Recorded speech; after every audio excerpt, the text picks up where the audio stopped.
Salve Maria, nossa alegria! Então, meus amados irmãos, a palavra que nós iremos partilhar hoje está lá no Evangelho de João, capítulo 2, do versículo do 1 até o 11. João, capítulo 2, versículo do 1 até o 11. É isso? Do 1 até o 12. Isso, do 1 até o 12, perdão. Então, eu fiquei muito contente quando saiu o convite, né? O convite do Espírito dessa pregação, porque é sobre as bodas de Caná, tem muito a ver com a Nossa Senhora, né? Com a Santíssima Virgem. Então, sempre que para falar de Nossa Senhora, a gente já fica com o coração assim mais bem mais alegre, né? Porque a nossa mãe, então ela sempre dá um jeitinho, né? Então vamos lá.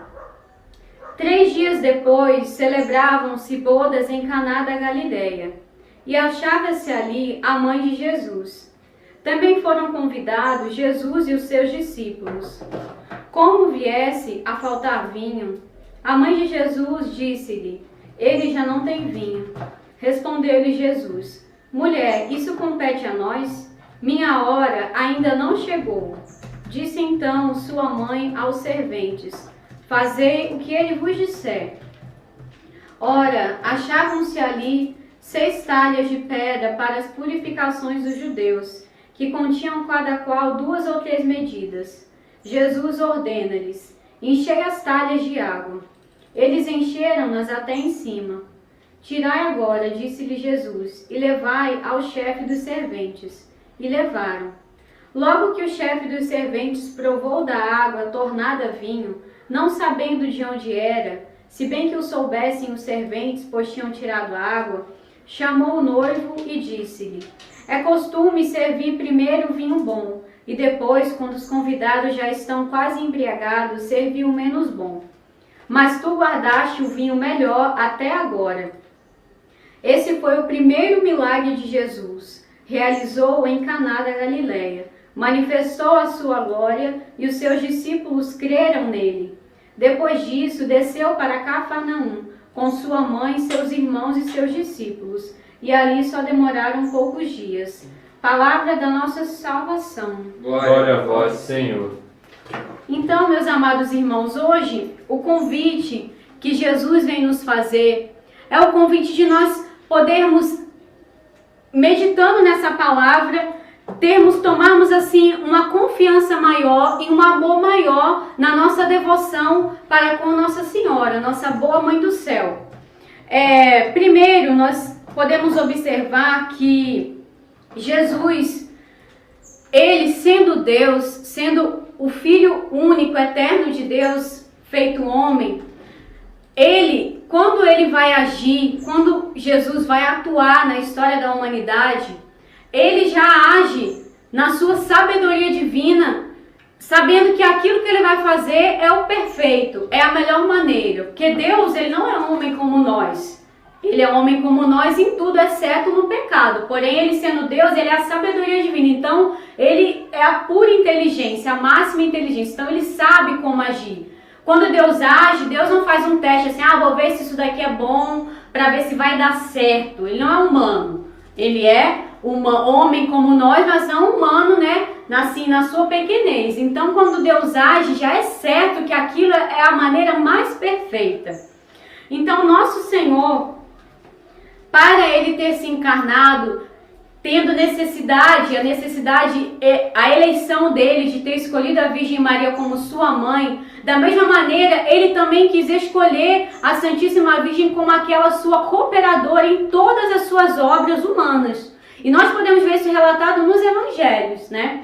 Então, nosso Senhor, assim também como ele se serviu de Nossa Senhora para realizar o seu primeiro milagre na ordem da graça, como nós vemos lá no finalzinho do Evangelho de São Lucas 1, na santificação de São João Batista, o que aconteceu? Quando Nossa Senhora chegou na casa de Santa Isabel, a criança estremeceu de alegria. Ou seja, naquele momento ali, a igreja, né? A doutrina da igreja nos ensina que São João foi santificado. Então ele já nasceu santo ali, nasceu assim para ser santificado, para ser um homem santo por ser o precursor do Senhor. Então, ali, Jesus quis se servir da Santíssima Virgem como seu instrumento, ou seja, como instrumento medianeiro daquela graça que ele queria conceder a João Batista, a Isabel, né, a Zacarias. Assim também aqui nesse evangelho que nós lemos, nosso Senhor, ele quis se servir também da Santíssima Virgem para realizar um milagre na ordem da natureza, ou seja, uma coisa natural, que nós podemos ver. Assim como ele curou tantos cegos, assim como ele deu a audição a tantos surdos, assim como ele fez tantos milagres, ressuscitou mortos. Em todos esses milagres naturais que nós podemos ver, tocar com os nossos olhos, assim também aqui Jesus quis mostrar que o instrumento dele não havia mudado. Porque a palavra de Deus nos ensina, lá em Romanos, também, lá em Romanos 11, 29, o Senhor fala que o meu chamado e o meu dom é irrevogável, né? O chamamento e o dom de Deus é irrevogável. Então, se uma vez Deus quis se servir da Santíssima Virgem como sua cooperadora para realizar os seus milagres, assim ele continuará durante todo o resto da história e não há mudança. Assim também, eu estudando para fazer essa pregação, o Catecismo da Igreja nos ensina, lá no número 979, que a Santíssima Virgem, sendo a nossa mãe na ordem da graça, ela continua a ser por todos os séculos. Não foi só para a encarnação, não foi só para esses milagres que temos relatado aqui. É por todo sempre, é ininterrupta essa seleção, porque é uma eleição divina, e a eleição divina não muda, porque Deus não é homem como nós. Quando ele age, ele sabe que ele está fazendo da maneira perfeita. Então, Jesus, ele quer hoje nos chamar o quê? A nós nos atentarmos a ver que instrumento é esse maravilhoso que ele utilizou para dar esse milagre que ainda não era a hora. Foi a Santíssima Virgem Maria, foi a nossa boa mãe do céu. Então, assim também, nós temos que abrir cada vez mais o nosso coração para amarmos a nossa mãe do céu. Jesus, ele vem nos chamar hoje o quê? A nós aumentarmos o nosso amor e também tomarmos Nossa Senhora como nosso modelo em todas as orações. Mesmo pedirmos a graça através dela, peça à mãe que o filho atende. Nós escutamos tantas vezes em tantas pregações. Mas isso não é assim uma mera frase, porque nós temos que ser devotos de Nossa Senhora. Não, isso está comprovado na história da Sagrada Escritura, na história da igreja, na doutrina da igreja. Os santos padres da igreja, que são o quê? Todos aqueles padres, os santos que foram primeiros, os primeiros séculos da igreja, século 2, 3, 4, Santo Agostinho, Santo Anselmo, Santo Ambrósio, tantos santos, eles são unânimes. O que é unânime? Eles todos concordam em dizer o quê? Que todas as graças no céu nos vêm pelas mãos de Nossa Senhora. E a igreja reconhece, ela é a medianeira de todas as graças. Está lá comprovado no Catecismo da Igreja, Concílio Vaticano II, tudo comprova. Porque a maior graça da nossa vida, pare e pense um pouco aí, você vai dizer, qual a maior graça da sua vida? A maior graça da sua vida é a minha própria vida. A maior graça da minha vida é a minha família. A maior graça da minha vida é meu filho, minha filha, sei lá. Não, a maior graça da sua vida chama-se Jesus Cristo. E essa graça nos veio com a eleição divina do Pai, ter escolhido a Virgem Maria para passar por meio dela, e Jesus foi gerado. Ele foi gerado no tempo, mas já existia desde toda a eternidade, porque sendo Deus. Então, mas a eleição de Deus não muda. Então, assim, Deus também quer que nós nos atentemos para esse caminho medianeiro dele. Jesus sendo o único mediador entre Deus e o Pai. Amém? Correto? Todos concordam. Está na Sagrada Escritura também. Mas o instrumento medianeiro entre Jesus, para nós chegarmos até ele e o Pai, é a Santíssima Virgem. Isso a igreja deixa bem claro, e todos os santos padres são unânimes em dizer. Então, e nós podemos ver também que Nossa Senhora, por ela ter recebido de Deus essa graça de ser a nossa mãe na ordem da graça, né? No momento lá, aos pés da cruz, o testamento de Jesus foi ter nos deixado a Virgem como mãe. Nós podemos lá ver no capítulo de São João 25. E também, Nossa Senhora, ela, por ela ter essa maternidade divina sobre nós, por ela exercer isso sobre nós, ela tem assim toda uma atenção as necessidades do nosso coração. Não é como um santo qualquer. Um santo qualquer não sabe que eu preciso da vida. Só se eu falar para ele, só se eu tiver intimidade, devoção com ele. Santo Agostinho, me concede essa graça. Santo Antônio, me concede essa graça. Santa Terezinha, eu estou passando por isso, por aquilo. Mas a Santíssima Virgem não. Ela tem esse poder porque ela recebeu de Deus o domínio sobre todos os corações. Quer os corações queiram ou não, quer a pessoa saiba ou não, quer a pessoa acredite ou não, quer a pessoa despreze ou ame ela, não importa. Essa graça foi dada por Deus e o que é dado por Deus não é tirado. Isso a palavra de Deus nos comprova. Então a Santíssima Virgem, ela conhece os corações. Até tem uma história bem engraçada da vida de uma santa, Santa Verônica Giuliani, que ela diz assim, que ela foi escrever um diário espiritual com mais de 20 mil páginas, uma coisa de louco mesmo, só para deixar a vida dela totalmente registrada, uma santa super mística também, bem parecida assim com o Santo Padre Pio, né?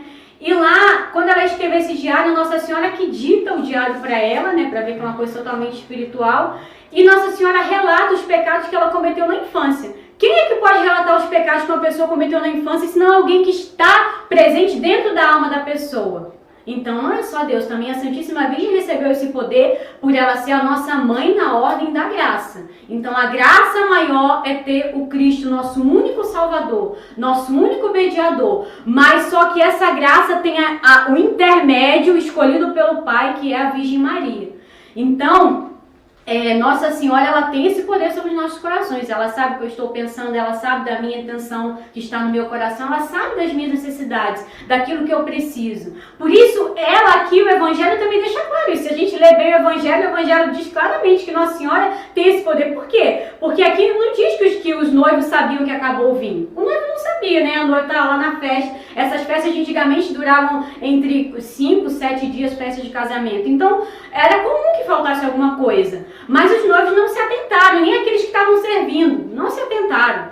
Mas a Santíssima Virgem, por conhecer, por saber a necessidade interior, ela se atentou. E ela pediu ao filho que antecipasse a sua hora. Qual era a hora de Jesus? A hora de Jesus é a hora da cruz, quando ele ia se manifestar e salvar a humanidade inteira e realizar a graça máxima. Mas a Santíssima Virgem, pela sua atenção, pelo seu cuidado maternal, ela antecedeu. Ela pediu e Jesus fez. Jesus realizou um milagre. Então, assim também, em nossa vida, em nossas necessidades temporais, espirituais, materiais, Nossa Senhora quer fazer.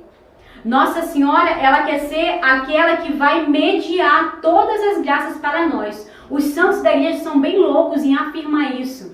Eu estou aqui também com o Tratado da Verdadeira Devoção à Santíssima Virgem, até uma vergonha meu tratado de tão velho que tá. Mas aqui fala, né, que Deus Pai, Deus Espírito Santo, concedeu a Maria ser a medianeira de todas as graças. Então, ela distribui as graças de Deus quando ela quer, quanto ela quer, como ela quer, do jeito que ela quer, porque ela é medianeira. E não tem discussão. Todas as graças do céu vêm por Nossa Senhora. Eu fico assim, eu fico abrasada de amor quando eu escuto os santos da igreja falarem. Porque o santo diz assim, não tem como o pecador obter o perdão nem a salvação a não ser por Maria. Aí explode em qualquer um, né? Uma pessoa que é protestante não aceita isso de maneira alguma. Mas por quê? Porque todas as graças vêm por ela. Então o perdão não é uma graça? A salvação eterna não é uma graça? E o céu não é a maior graça que a gente poderá receber nesta vida terrena, na hora da nossa morte? Sim. Ok, então essa graça virá pelas mãos da Santíssima Virgem Maria. Ela é o canal, não há outro. Sim, o canal a graça é Cristo. A graça é Cristo, mas o canal é ela. E Deus não muda, porque Deus não muda de opinião. Ele é perfeito, quando ele faz a obra, ele já sabe que ele está agindo da maneira correta. E assim também o Senhor nos chama, para que hoje, nesta tarde, nós possamos aprofundar a nossa devoção à Nossa Senhora.